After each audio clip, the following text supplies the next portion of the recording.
Coach, I'll open with a comment. Well, raise your hand and get your mic. How's everybody doing today? Good. Well, it's kind of good to get the players back, and I think they were anxious to get started working, and we're certainly anxious to get started with them. You know, the energy and enthusiasm was good. The focus seemed to be good. You know, the challenge for these games is always how do you maintain your focus? How can you maintain the focus that you have? These first few practices will certainly work on, you know, fundamentals and trying to get guys back into condition, get a lot of reps to try to get the turns they need to get them back where they need to be, knock the rust off a little bit. And, you know, obviously too early to tell where we're at, but I was pleased with the effort and the intensity that we had in practice today. You know, we had, I don't know for sure how many, 20-some guys graduated on Saturday, and we already had 9 guys that had their degrees, so we'll have 29 guys in, you know, this game that have already graduated from school, which we're very, very proud of, and proud of the job that the people in the academic support program do in helping our players graduate, and having an 86% graduation rate is something that we're very, very proud of. So, you know, we also had a significant number of award winners that we recognized today, and I'm not going to go through them all right now, but it's always great to see players who've done a great job all year long, not only in their performance but also in their leadership, get recognized with winning individual awards or making All-American teams. But I thought it was especially something special that, you know, the offensive line got the first annual Joe Moore Award today. You know, Joe Moore was a legendary offensive line coach at Pitt and Notre Dame, and a good friend of mine years back, and some of his former players wanted to recognize the offensive line that they thought was did the most for their team. So our players are really excited, and I was excited because this is a group award.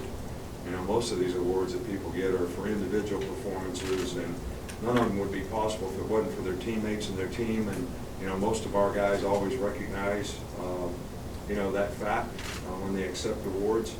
But this one was especially fulfilling for me to see the guys that get very little credit, get their name in the paper, don't get to score touchdowns, get recognized for something that they accomplished. So we don't have any significant injuries. We didn't have anybody out of practice today. We didn't get anybody injured, you know, in practice today. So, you know, tomorrow we change the schedule a little bit and actually practice from about 2:30 to 4:30. Start right here with Aaron. Hey, before the season started, you mentioned that last year you thought maybe it was a distraction, players getting ready, deciding whether they're going to go to the draft. What did you learn from that, and how do you maybe avoid some of that this year? Well, I don't know that we can control it all. I think it's up to the individual players staying focused on what's happening right now. So I think it benefits every guy that has an opportunity to play at the next level to play well in this game. I think the history here has been guys that play well and finish well here actually move up. Guys that don't finish well don't move down in some cases. So this is not something that I feel like players are really that focused on this year. This team seems to really be focused on the opportunity that they have.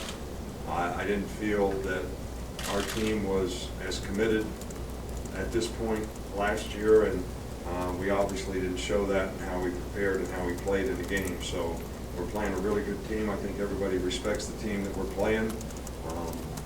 They certainly have an outstanding quarterback. They can run the ball effectively. This might arguably be the best quarterback that we played against all year long. Their defense plays with a lot of toughness, very aggressive, has statistically been very successful all season long and hard to score on. They're very well coached. They play well on special teams. So, you know, I don't think there's any bad teams in the playoffs. And this is a very, very good team that we're playing, and they have really a lot of grit. They won a lot of games in the fourth quarter, 3 games on the last play of the game, so they find a way to win, and they hang in there, and they know how to finish. So it's going to be important that we take the same sort of characteristics psychologically into this game. So that we can finish and play strong in the fourth quarter. Back with Matt. Oh, sorry. Michael's fine. Go ahead. Sorry. What was the moment you saw Jake where it seemed to click for him, where he seemed to have put it all together this year? What moment was that for you? I don't know that it was any particular moment. I think that when he went in the Ole Miss game for the first time, coming off the bench, the guy competed and played and ran the ball and made some great throws, and I think he won the team over with the way he competed in the game, and I think that was probably the most significant thing that happened for Jake. And I think, rather than worrying about what he was supposed to do and trying to be perfect, he just went out and played for the first time, and I think he gained a lot of confidence. I think we gained a lot of confidence. I think the players gained a lot of confidence, and since that time, there's been no doubt who the leader of the offensive team is. Back to this side with Cecil. Coach, since this has been a lot of news since the last time we talked to you, this is the first chance we've had since Jeremy was rehired, and I was just curious how that came about and also how that went today. Was there any pushing and shoving or anything? Well, Jeremy's not allowed to coach. He is allowed to recruit because the guys that have left our staff are not recruiting for us, but they are finishing. And I think, it speaks volumes for Kirby, character and all that he has to want to come back and finish when it may not be the most advantageous thing for him in his future, to do right by the players and come back and finish and do a good job for the guys that have worked hard for him and had a lot of success with our defensive team this year. But Jeremy is not really allowed to coach, so he can't coach on the field. He can watch practice and observe, and he can't coach players and all that kind of stuff. So I think he's in the learning mode right now. But I think the reason being is Jeremy was here with us for 5 or 6 years, on the field for 2 or 3. Did an absolute outstanding job with some very good secondaries and some very good teams. Won a couple championships here, went to Florida State as a coordinator, won a championship there, and I think improved Georgia's defense significantly in his stay there. So it's always difficult to find someone who knows our system and our scheme. So to be able to bring somebody back like that, I think really helps. New energy, new enthusiasm, new ideas, but somebody who really understands what we do. So it was a no-brainer for me to bring Jeremy back. He also did a great job of recruiting while he was here. Back left with Matt. And just to follow up on Jeremy, was he somebody who was at the top of the list for you right away when you found out about Kirby being in the mix and taking the Georgia job? And what was the process like for you in terms of interviewing other people and just deciding that Jeremy would be? I said it was a no-brainer, so it was a no-brainer. So when it's a no-brainer, I don't know that there is a process. What's a no-brainer mean to you? I don't know. What it means to me, I'll define it, is there was no doubt about who I was going to hire. Didn't interview anybody, didn't talk to anybody, just hired a guy. So worked here for 6 years. Maybe I should have called some people to find out how good he was or what he could do well and all that kind of stuff and get some recommendation on him. But so Back up front with Mark. I just wonder what you learned from the process of managing the playoff run last year, and if anything, can you take from that to tweak this year's process? Well, we certainly didn't do a very good job last year. I felt like our players did not approach the game like a playoff game. They approached it more like a bowl game, which was obviously not our intention, not what we tried to sell to them in terms of what they needed to do. I think they felt a little entitled when they won the SEC championship, and just didn't really want to. Look, this is a new season, all right? So when you get into a new season, what you've done in the past doesn't have anything to do with what you're going to do moving forward. And it's hard to carry the momentum of the season to a game that is 3.5, 4 weeks away from the last time you played.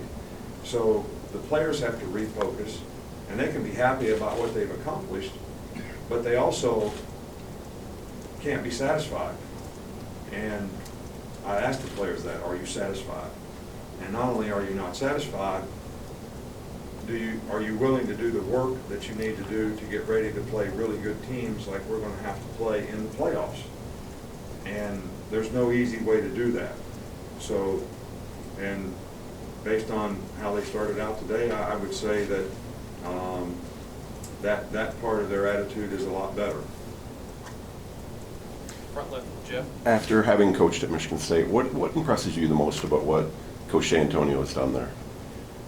Well, I think Mark has done far more than I ever dreamed that I could have ever done at Michigan State. Of course, it was a different time and a different circumstance when I was there. We were coming off of probation. We were short scholarships for 3 or 4 years. But Mark has just done an outstanding job of evaluating players, getting good players to come there, improving the team every year he's been there, and doing a great job of developing the players that he has, and establishing a sort of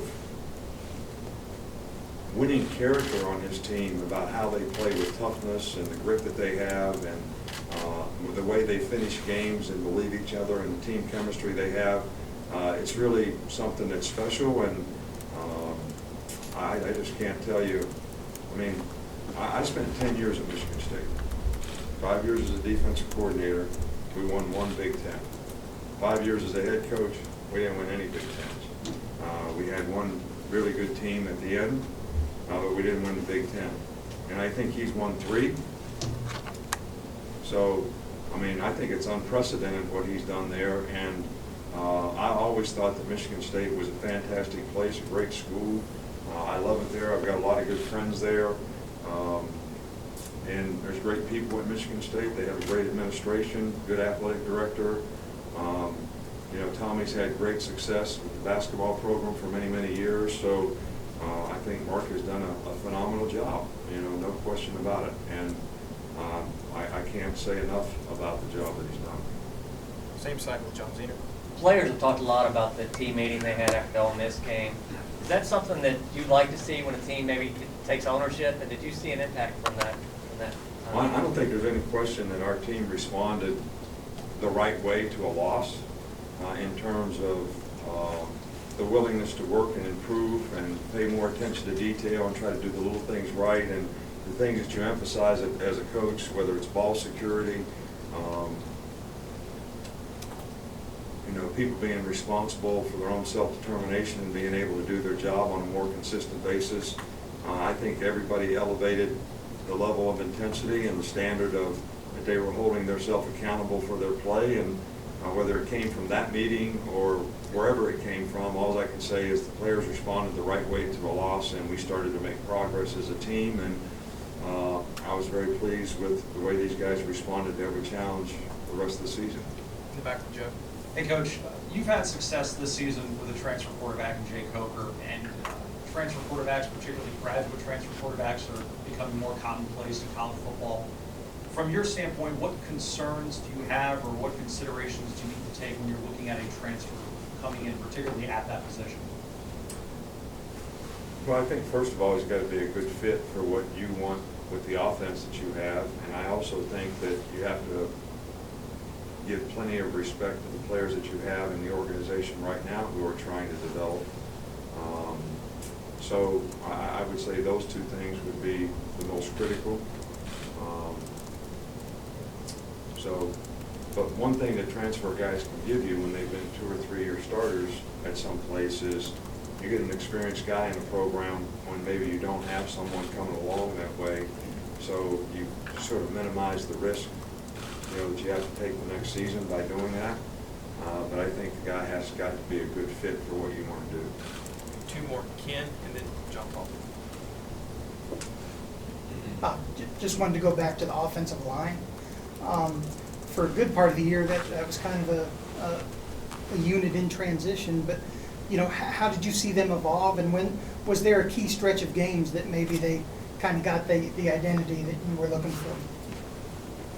I think consistency in performance was always the issue early in the season, maybe in the first half of the season, you know, with our offensive line. I do think that probably from the bye week on, the LSU game on, they probably played their best, but I think they made steady progress throughout the season. I know that early on we had lots of negative plays, lots of missed assignments, and we started to minimize that, and I think their confidence grew.